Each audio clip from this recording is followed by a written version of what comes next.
Hello, I am John Makuch for WSOU News, joined alongside Jeremy Samson, who turned his tough childhood experience into a learning program for autistic children. This then led to the development of the Time to Train program, which has helped many around the world. And Jeremy, first off, how are we doing today? I'm very good, thank you, John, and it's a pleasure to be on your show. Thank you so much for having me. I would say today, I did say today, but it's actually tonight over there in It Australia. is. We have a bit of a time difference over That's here, right. It but is. Yes.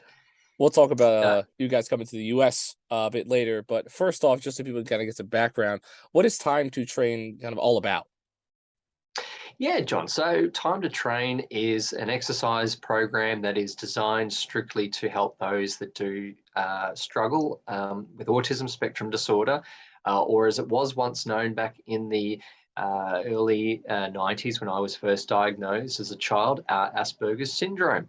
And really, Time to Train is really based largely on a lot of the movements and activities that I was doing as a child that really helped me to, I guess, become a lot more integrated in myself, both mentally and physically, because I did have a lot of the struggles and symptoms of Asperger's. And so I'm here to, I guess, going on 15 years now doing this career, really give back and take this program to, well, yeah, hopefully the US and a wonderful event coming up in January 2023. But yeah, look, I just felt that this program has really made a huge difference to a lot of children, right through to young adults, in terms of just helping support a lot of their large and fine motor skills, supporting memory, improving greater social skills, which is the biggest part. And yeah, I really just felt that this was all about giving back to a great community that a lot of these guys really have great deal of potential that can succeed and do so well. A lot of them, unfortunately, do fall into the cracks of society. They're, facing a lot of challenges from bullying right through to just being very misunderstood by a lot in society. And the program offers a lot of that support and assistance to help them really get back on the best path possible. So you mentioned your personal battle with it as well. But where did this idea for this whole program came about? Because I'm assuming it came off your personal experience and then it turned into Yeah, this whole big thing. yeah. Look, I was studying personal training and fitness instructing, and look, the idea came from wanting to first build something of my own program and design.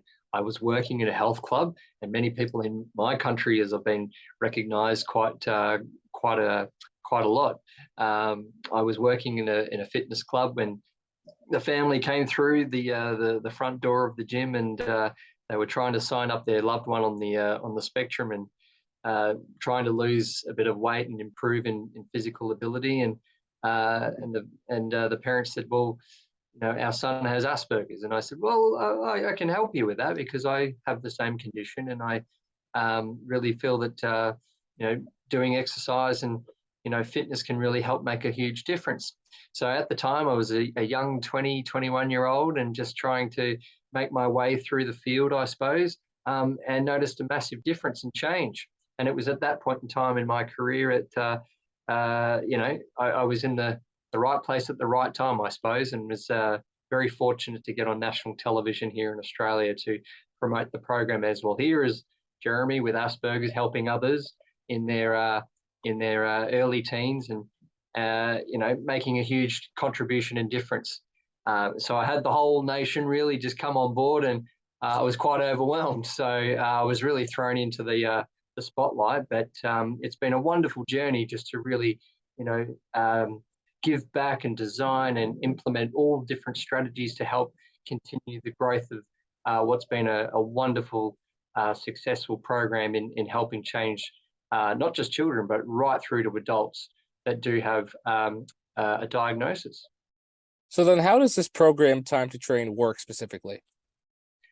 Yeah, so what we do is these days we are looking at the social profile of that child or that individual, really looking at the challenges that they might be struggling with, both in social or emotional development. We're looking at then their environment and the sitting down with parents to really discuss the sorts of things that they do require further attention. We're working with other specialists and therapists in networking to, devise and tailor-make programs suitable to their needs. And, we typically put them on a basic series of exercises that really help to improve the left and right side of their brain, front and lateral sides of their brain as well, and as essentially trying to build what's called better neuroplasticity, which is a familiar term in the neuroscientific world, just trying to really stimulate and create better pathways whilst at the same time learning or unlearning how to distinguish or disintegrate old habits and unhelpful pathways. So, I have seen some extraordinary transformations, John, from children that certainly have really struggled with managing their emotions, really poor social or even eye contact, things like this that we take for granted. I've seen children really come back and be able to have greater confidence in themselves and better success towards, society or participation in other activities with other children. So, that's really largely what we are about, and why I just feel that this is a very important part of the health and mental health and well-being field, I suppose. And what have these results been like compared to other forms of treatment? This seems like a much more natural way of going about things. Yeah, that's right. And look, last time I went over to the US, it was really quite disappointing that I suppose a lot of the uh, um, people in the medical and clinical fields, I suppose, were very quick to sort of jump on the throat of what I was doing as very pseudo-scientific, and it's nowhere near the same or as valuable as just being on prescription medication. But of course, the research and evidence would suggest otherwise. That looking at a much more naturalistic approach, if you were to pick, well, doing something more of an exercise or an activity routine to help your overall health and well-being versus just being solely dependent on medication, I think I know which path most people will probably choose. But having said that, I really do value and respect that in some cases there are many people that do require and need, those sorts of approaches as well to improving their overall, health and well-being. But I just feel that we can try to obviously, increase a much more holistic approach. That's going to be, I think, a much better outcome in the long run for a lot of people.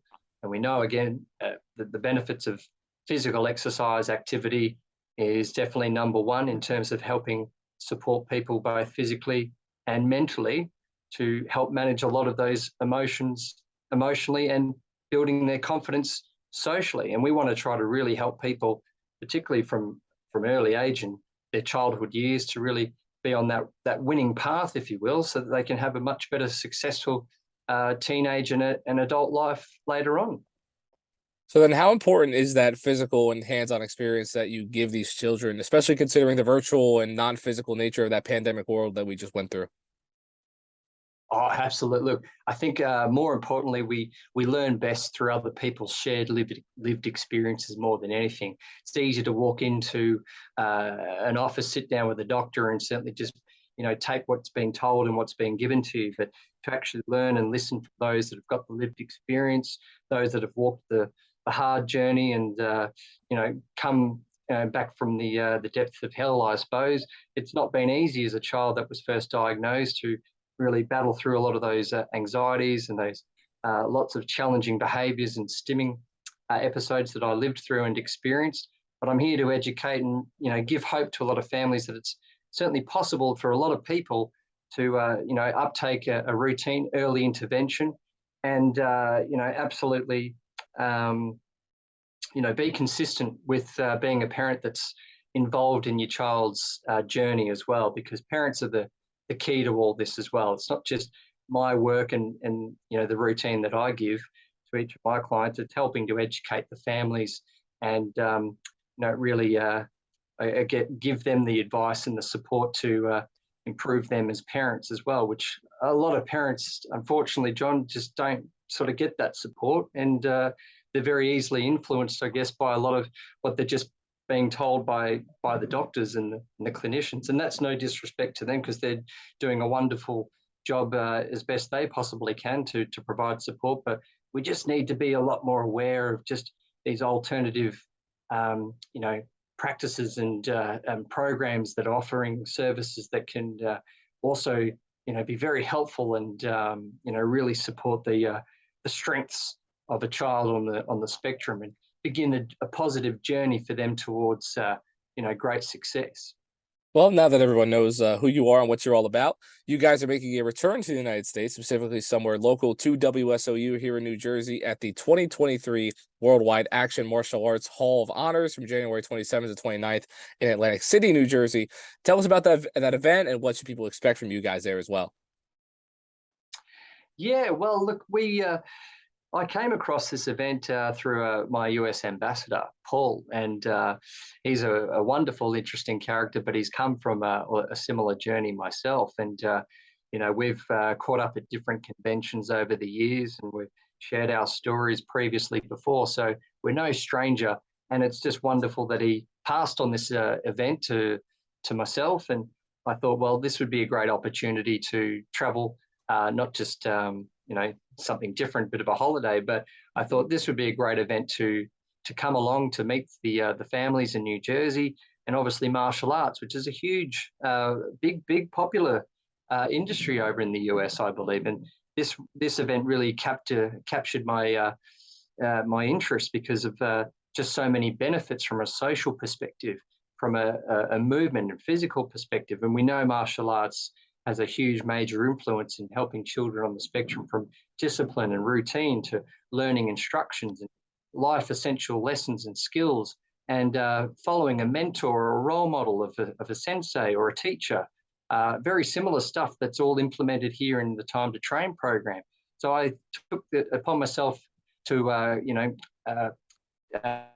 come over, or certainly work with Paul in getting a stall set up there at the event there to certainly create more awareness about the program, but also to network with other experts in the field of martial arts over there, which although I'm a bit unfamiliar with those in that field, I very much look forward to many of the big names that apparently will be there, and I'm sure I'll very quickly learn what it's all about. So I'm very excited, and it's a 3-day event from January 27th to the 29th, and there's going to be about 100 or so vendors there, and just a great big turnout from my understanding, John.